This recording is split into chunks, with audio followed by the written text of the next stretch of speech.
Hi again. Welcome back to the Scandinavian History Podcast. Last time, we talked about Harald Bluetooth, the king who united Denmark and made it a Christian country. Harald was either forced to be baptized or found it to be politically advantageous to do so, and once he was a Christian, he did what he could to spread the new religion among the Danes. He also tried to extend his own political influence, but not necessarily Christianity, to Norway as well. As we covered in episode 22, after Eric Bloodaxe died in 954, his sons allied with Harald Bluetooth against their uncle, King Harald the Good of Norway. Harald Bluetooth paid for 3 invasion fleets for his nephews to try and oust King Haakon and install a king that would be more amenable to Danish requests and needs on the Norwegian throne. The Ericssons fought several battles against King Haakon, who managed to defeat them twice. Actually, technically, he managed to defeat them 3 times, but the last time he died from his wounds soon after having sent the Ericssons packing back to Denmark again. When King Haakon the Good died after the Battle of Fitjar in the year 961, the retreating Ericssons were called back, and Harald Ericsson, the oldest surviving son of Eric Bloodaxe, ascended the throne of Norway. Harald Bluetooth could not have been more pleased. As far as he was concerned, he was the one who had won his nephew his crown, so he expected the new Norwegian king to do his bidding. It would soon turn out that Harald Ericsson saw things differently.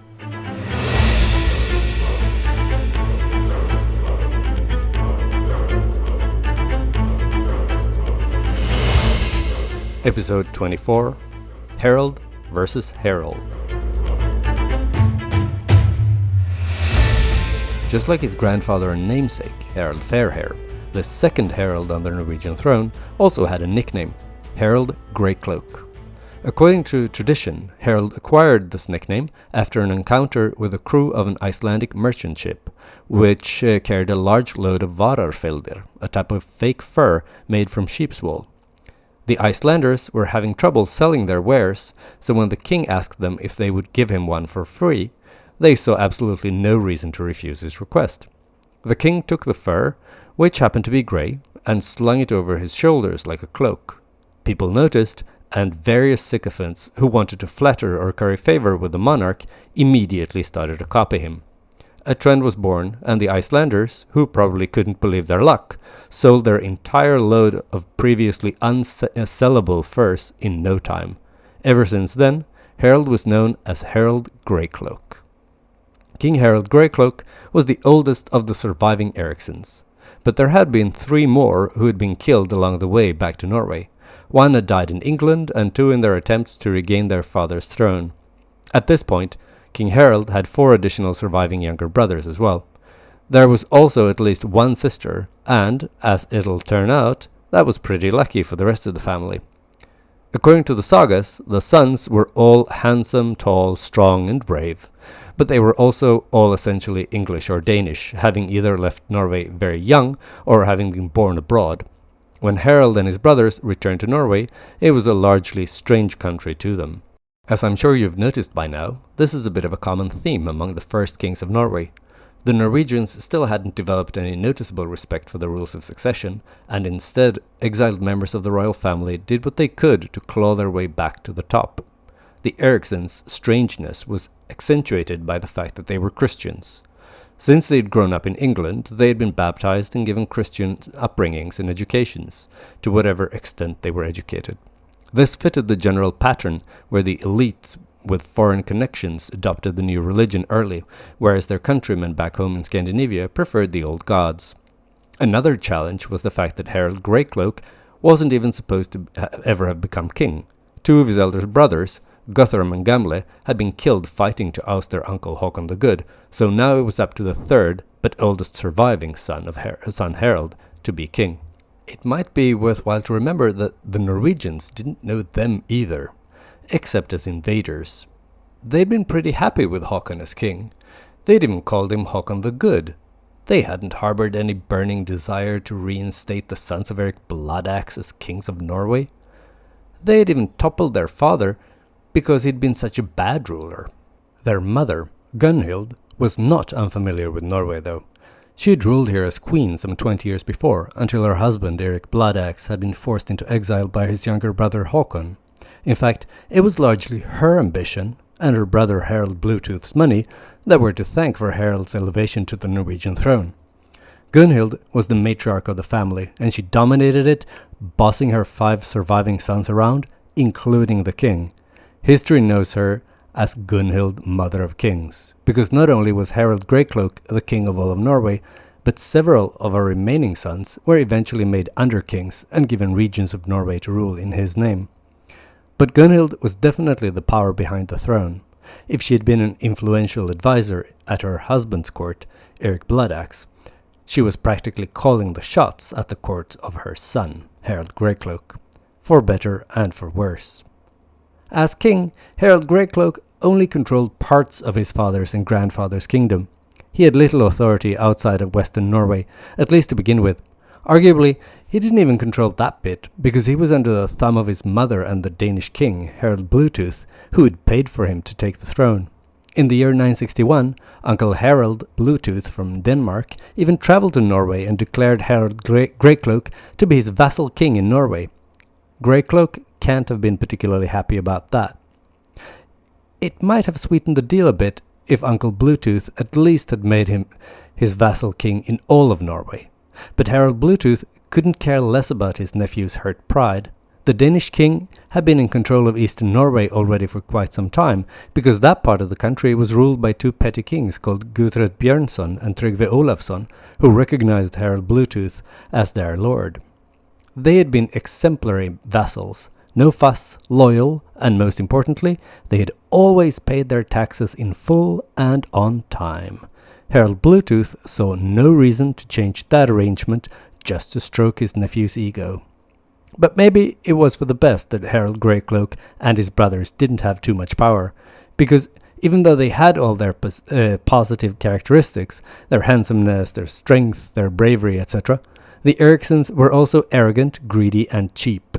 And being cheap could be dangerous if you're a leader in the Viking Age. Remember how we talked about how chieftains and kings could build their power base and strengthen alliances by giving gifts and hosting lavish parties? If you don't, I suggest you go back to the episode called The Viking at Home. Or just take my word for it. When talking about Harald Fairhair, we also saw how skilled the Eriksson's grandfather was in employing this technique. He won allies and friends by generously drizzling tax money and confiscated lands over those who chose to join his cause. Unfortunately, his grandson, Harald Greycloak, had not learned that particular lesson. Despite being much richer than Harald Fairhair and had ever been, he was much stingier with his money. He was even known to be cheap, which could be downright dangerous for a Viking Age leader.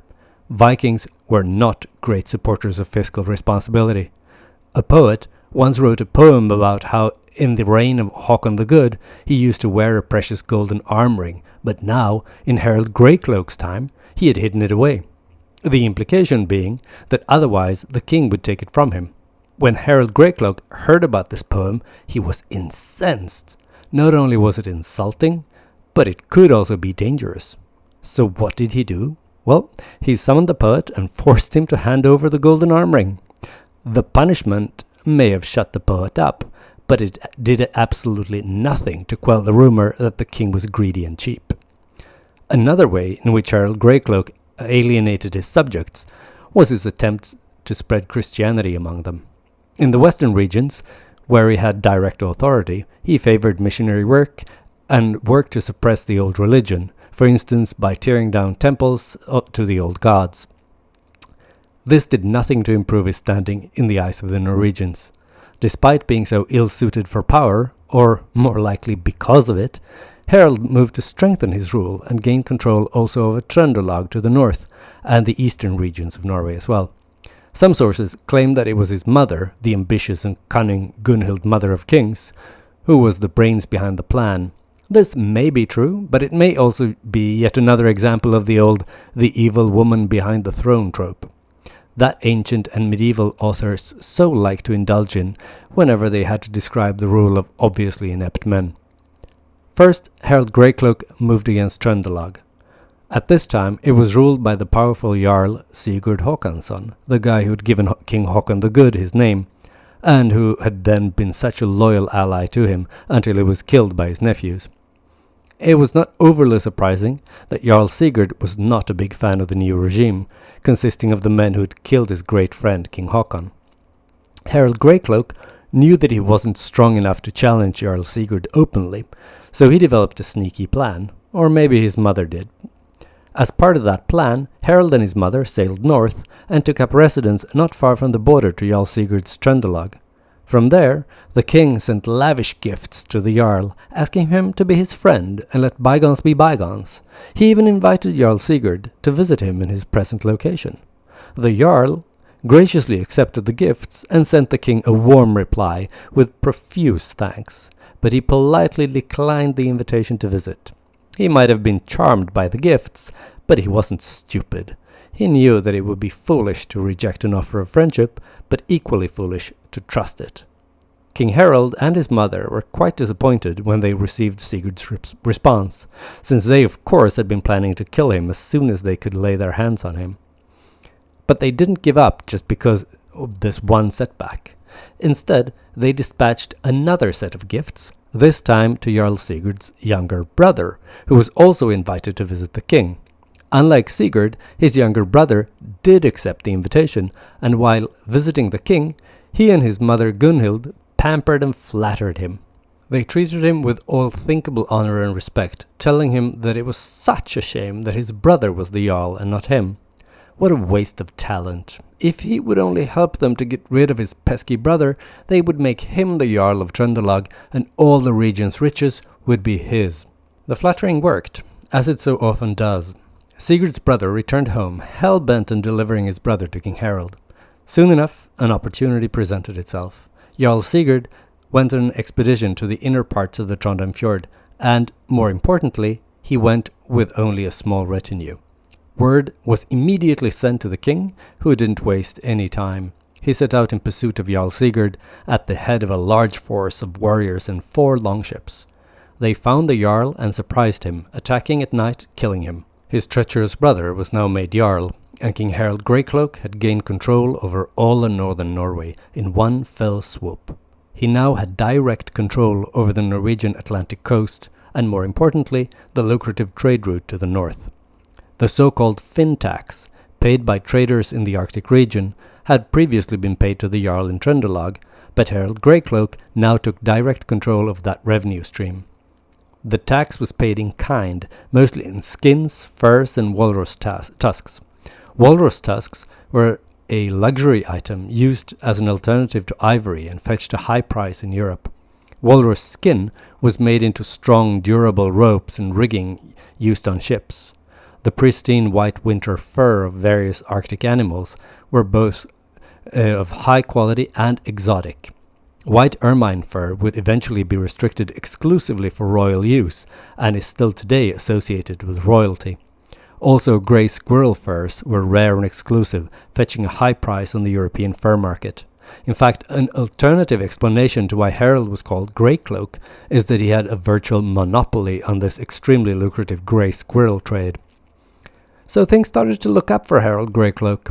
He had both expanded his territory and vastly increased his income. But he shouldn't have been too complacent. Jarl Sigurd might have been killed, but his son, Håkon Sigurdsson, had managed to escape. Some said he was hiding somewhere in Trøndelag, others said he had escaped the country.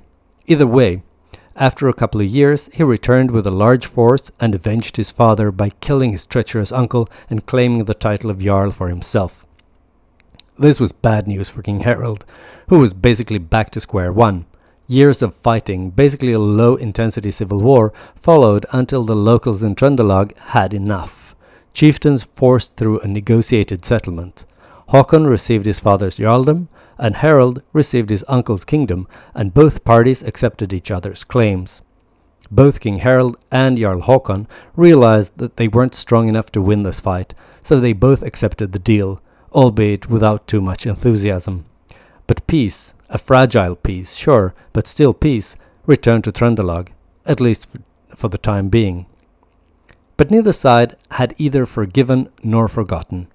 And when Gunhild, mother of kings, heard a rumor that the new Jarl, Håkon Sigurdsson, had travelled to the eastern regions of Norway, alarm bells started to go off in her head. Jarl Håkon had gone to see King Harald Greycloak's cousins, the petty kings Gudrod Björnsson and Tryggve Olafsson, who ruled in the eastern parts of Norway, roughly speaking around the Oslo fjord today. This was the only part of Norway that King Harald Greycloak still didn't have control over. Instead, as I said a few minutes ago, Gudrod and Tryggve were vassals of Harald Bluetooth of Denmark, just like Harald Greycloak was supposed to be. Why had the Jarl gone to see them? Gunhild concluded that there could only be one reason: treason. So Gunhild decided that it would be best to attack before they were attacked. So she developed yet another sneaky plan. King Harald Greycloak let it be known that he would go raiding in the Baltic Sea the following summer. This was something Harald had done before. In fact, it was common practice among Viking Age kings not to be too burdened by business of state to stop them from taking a few weeks off in the summer to go and pillage, rape and murder overseas. King Harald was bringing along his younger brother Guthrud, not to be confused with his cousin Guthrud, the petty king who was one of the two targets for their sneaky plan. He also invited other strong and brave warriors to come along as well. They gathered a sizable fleet and prepared to set off. The night before they were set to depart, the king arranged a grand feast to toast for their success. At this party, the alcohol flowed freely, and everyone got drunk, really plastered. In this state of inebriation, King Harald Greycloak and his brother Guthrud got into a fight. It got really bad, and they drew swords, threatening to kill each other and everything. Their men managed to calm them down enough so no blood was spilt then and there, but the raiding was off. Guthrud and King Harald took their respective ships and sailed off in a huff in separate directions. Guthrud sailed straight to Viken, where their cousin Tryggve Olafsson ruled. Guthrud sent a message to Tryggve saying that he was really furious at his idiot brother and that he wanted an alliance with Tryggve against Harald. Together, they could topple Harald Greycloak, and when Guthrud was king, he'd recognize Tryggve's rule in his own petty kingdom. Tryggve Olafsson thought this sounded very good, but his pregnant wife, Astrid, thought it sounded a little too good. She tried to convince him to be careful and not to trust Gudrod Eriksson. But Tryggve didn't want to listen to her, not even when she said that she'd had a dream. In it, she had a golden ring that was broken in two, and the broken ring started to bleed. This, she insisted, was a sign, a bad omen. But Tryggve was unconvinced by his wife's dreams and warnings. He set off to meet with Gudrod Eriksson. And as soon as he arrived at the meeting, he and the 12 men in his retinue were immediately cut down by Gudrod's soldiers. When Astrid heard about her husband's death, she knew what fate would await her if she stayed around in Viken. With the help of her loyal foster father, the pregnant Astrid fled for her and her unborn child's life. On the way, she gave birth to a healthy baby boy. She'd been right to escape while there was still time, because Gunhild, Mother of Kings, sent soldiers to catch and kill the boy, but they never managed to locate the fugitives. Gunhild was worried that Tryggve's son would grow up and become a pretender to the throne and a problem for Gunhild's own family. She was 100% right, at least about the pretender part, but when Tryggve's son eventually did return to try and claim the crown of Norway, he would no longer be Gunhild's or her family's problem. At the same time as Gudrod had gone to Viken, King Harald Greycloak had sailed off to sea, pretending to be heading home. But as soon as he was out of sight from land, he turned his ships toward Gudrod Björnsson's petty kingdom.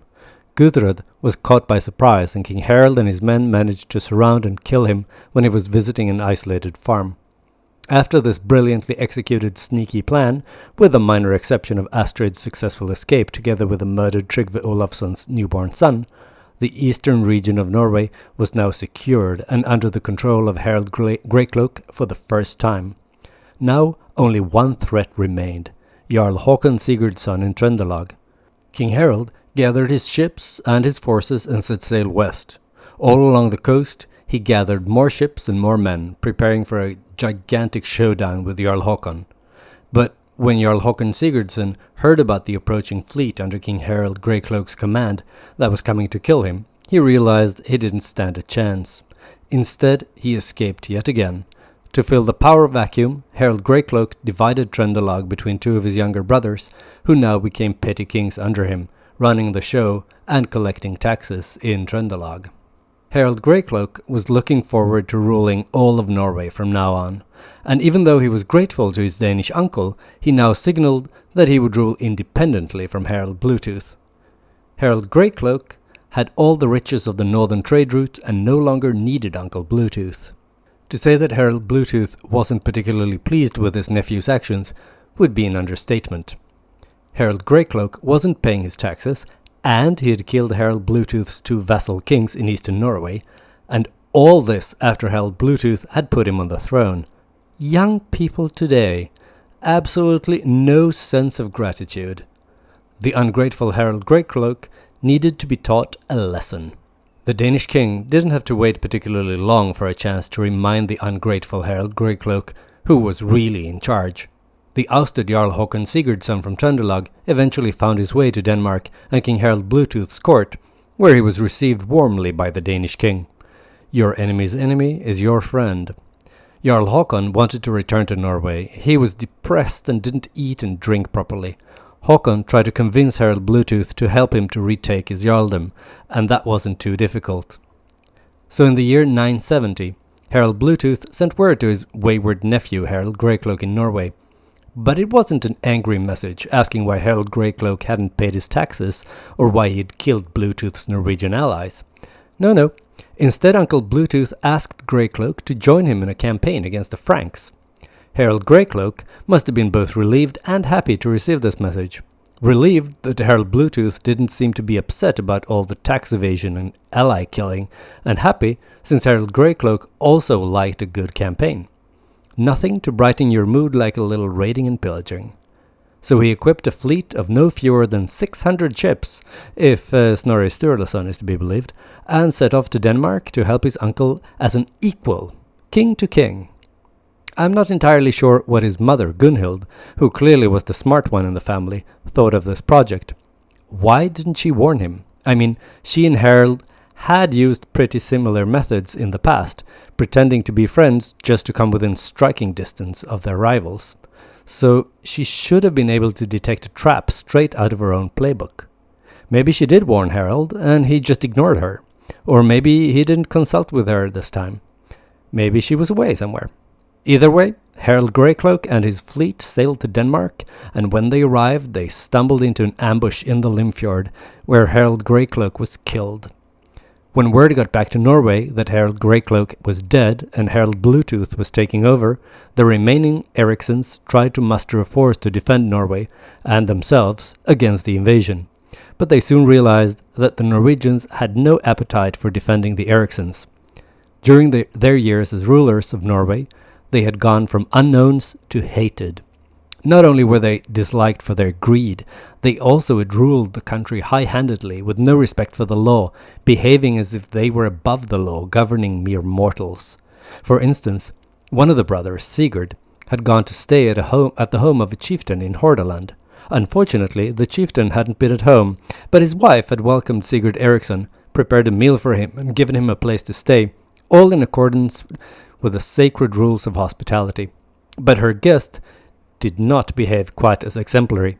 At night, he raped his hostess. Later that same year, the enraged husband tried to kill Sigurd Eriksson, but was instead killed himself by men in Sigurd's retinue.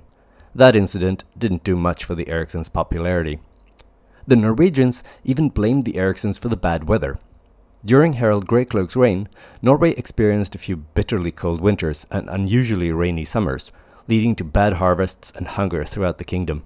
By coincidence, even the seasonal schools of herring off the coast of Norway were small and unreliable during these years. The pagan Norwegians assumed that the gods were displeased with the Ericssons, and so Norway was suffering divine retribution.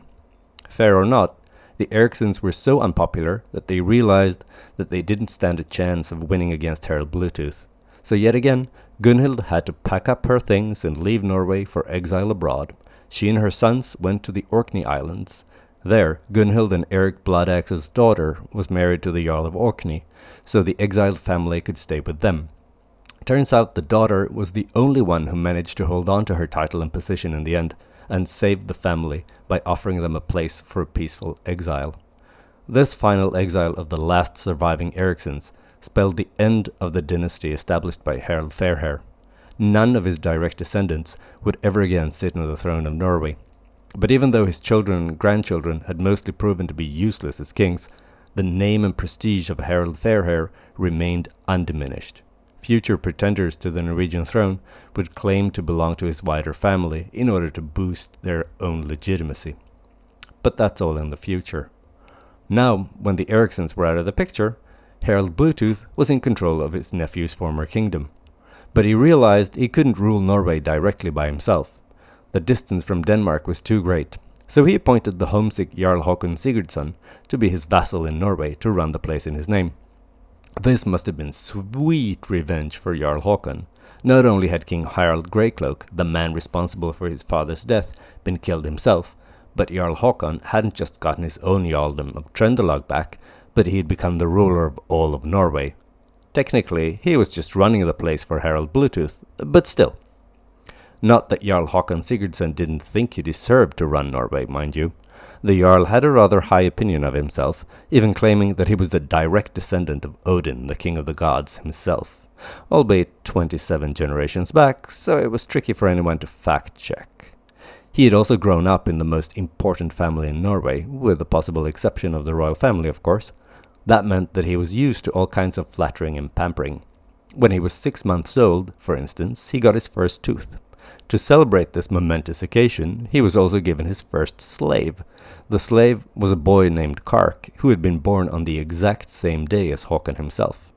Kark would stay with Håkon for his whole life, and their fates were to be intertwined. We'll get back to that later. Others also had high opinions of Håkon. Snorri Sturluson, for instance, says that he was generous to his friends, cruel to his enemies, and that he had good-looking legs. All praiseworthy qualities in the Viking Age. So now Jarl Håkon Sigurdsson was king in all but name in Norway.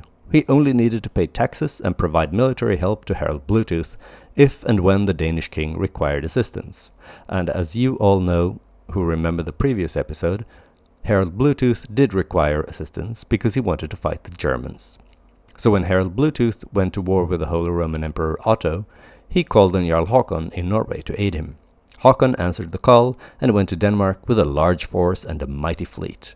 But when the tricky Jarl arrived in Denmark, he kept the fleet and force back and only brought with him his 12 best men when he went to Harald Bluetooth to report for duty. The Danish king wasn't particularly pleased. Technically, the Jarl had fulfilled his duty when he answered the call and provided a force, even though it was ridiculously small. Harald Bluetooth's mood didn't improve much when Jarl Håkon explained that he would be more than happy to have the rest of his soldiers and ships join the war effort, on the minor condition that Håkon no longer would have to pay taxes to Denmark. Harald Bluetooth didn't have much of a choice. He needed the Norwegian contingent to stand a chance against Otto, so he agreed to Håkon's demand.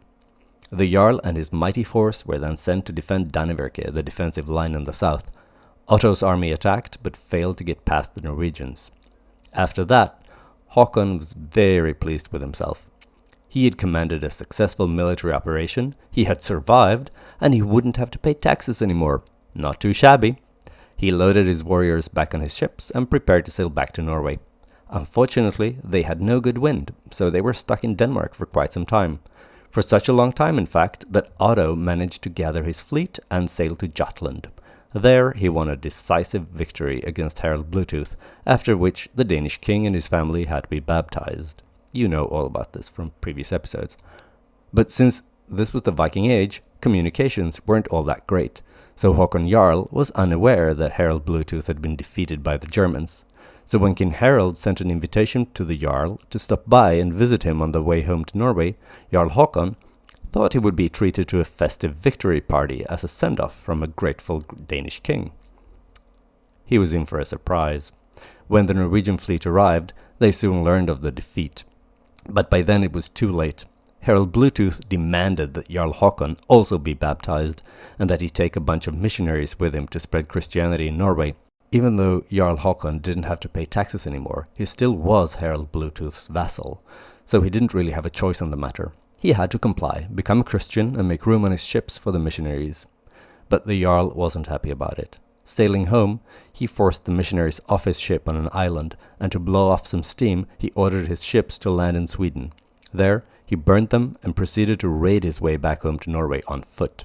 The raiding may have improved Jarl Hakon's mood, but his relationship with Harald Bluetooth never recovered. The king couldn't forgive the Jarl's trick to get out of paying taxes, and the Jarl couldn't forgive the forced baptism. But even though Hakon was now basically independent, he never took the title king. He remained Jarl Hakon. The following years were good years for the Jarl. He married a young woman named Thora, and they had many children. He had many other concubines too, and he could easily afford all of these women since he controlled the lucrative trade route to the north, and didn't have to share any of his income with the King of Denmark. In the meantime, back in Denmark, Sven Forkbeard had toppled his father Harald Bluetooth. Even though Harald wasn't his friend by any stretch of the imagination, this was still bad news for Jarl Hakon, because Sven decided to take back control over Norway.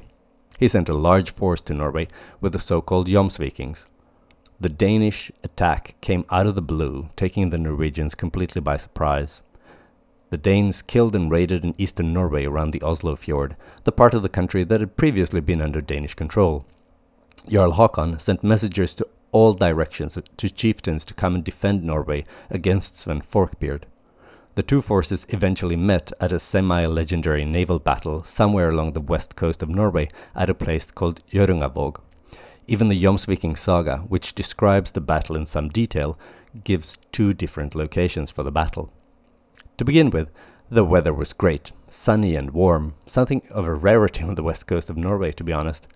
The battle was brutal, and many warriors fell, both on the Danish and the Norwegian sides. But even though the Danes only had 60 ships, and the Norwegians had been able to muster no fewer than 180, it soon started to look like the Danes were going to be victorious. The Jarl realized that he needed to do something if he wanted to win the battle, so he got off his ship on a small island where the pagan Jarl prayed to the Old Norse gods to grant him victory. He prayed especially to his own personal deity, a goddess called Thorgerd Helgabrud. It didn't help, so Hakon stepped up the worship and started to sacrifice to the goddess. But that didn't help either. The Danes still seemed to be on their way to victory. The desperate Hakon decided that the goddess demanded a human sacrifice, so he sacrificed some slaves. Still didn't help. The battle was going the Danish way, and Jarl Hakon was running out of time. Then he called to the goddess and told her she could pick her own sacrifice as long as she would help him win the battle. The goddess gave him a sign. She wanted Erling, the Jarl's 7-year-old son. Hakon promptly complied and handed the boy to Kark, the slave he'd been given the day that he had received his first tooth. He ordered Kark to kill the boy, which he did. As soon as Erling had been sacrificed, the weather turned. The sky grew dark and a sudden wind whipped up a storm. It started to rain and hail, and even though the change in weather was unpleasant for everyone, it was by far worse for the Danes, because the wind was blowing in their faces, meaning that they were all but blinded by the rain and the hail. Predictably enough, the Norwegians started to win. If the message wasn't clear enough, the saga relates that the goddess sent her sister to shoot magic arrows from her 10 fingers, and each arrow hit a Dane, killing him instantly. The Norwegian side was triumphant, and Jarl Hakon's position was secure. No one dared to mess with him for 10 years after the battle at Hjørungavåg. It shouldn't have escaped anyone at this point that Jarl Hakon Sigurdsson hadn't adopted Christianity, even though Harald Bluetooth had forced him to be baptized. The Jarl persecuted Christians and made sure the new religion wouldn't spread in Norway. In the end, of course, his efforts could only delay the arrival of Christianity, and he would turn out to be the last Norwegian ruler who would be true to the old gods. On the whole, life wasn't too bad under this decade of Jarl Hakon's unchallenged rule. The economy was flourishing, the weather was great, and there was peace. All was well. If you weren't a Christian, obviously. But because of his personal conduct, Hakon still wasn't particularly popular. With every passing year, he became increasingly nasty and unpleasant, especially to women. He basically turned into a serial sex offender. He didn't just force himself on servant girls, but also on the wives and daughters of powerful men, and that has always been a very risky thing to do. When Jarl Hakon tried to rape the beautiful Gudrud, wife of a chieftain named Orm called together a large force against the lecherous Jarl. At this point, Hakon was no longer a young man. He was 60 years old when he had to face this revolt, and he was in no condition to fight a proper battle. To make matters worse, there were few chieftains who were willing to rally to his cause and defend him against Orm. So to save his life, Håkon tried to escape with Kark, his trusted tooth slave. They tried to hide at a farm belonging to one of the Jarl's mistresses in Trøndelag, but she rightly told him that her farm would be one of the first places Orm and his men would come looking for Jarl Håkon. She suggested that Håkon and Kark hide under the floor in her pigsty, so that's what they did. At the time, with well-nigh perfect timing, a guy called Olav Tryggvason showed up. He claimed to be the son of Tryggve Olavsson, who had been killed by Gudrud Eriksson, the brother of Harald Greycloak. He was the boy Gunhild, Mother of Kings, had so desperately tried to track down and kill, remember? Now he turned up in the middle of Orm's rebellion with only 5 ships, but with plenty of silver and other riches to buy friends and allies. Olav's and Orm's forces joined together and set out to hunt down Jarl Håkon. They showed up at the mistress's farm, where Olav Tryggvason declared that whoever killed Jarl Håkon would be richly rewarded. Kark, Jarl Håkon's trusted tooth slave, heard what Olav Tryggvason said, and when the Jarl fell asleep, Kark cut off his master's head, crawled out from their hiding place under the pigsty, and went to deliver Håkon's head to Olav and to collect his reward. Olav Tryggvason accepted the Jarl's head, but instead of rewarding Kark, he cut off his head too. It wasn't considered breaking his promise though, because Kark had killed his master, and that was an unforgivable crime in Viking Age Scandinavia. Håkon's and Kark's heads were strung up and stoned while people shouted insults at them. The rest of Håkon's body was burned. And thus ended the life of the last pagan ruler of Norway. The new king, Olav Tryggvason, was a Christian and quite insistent that everybody else joined the new religion as well. We'll talk more about that next time. I hope you enjoyed this episode of the Scandinavian History Podcast.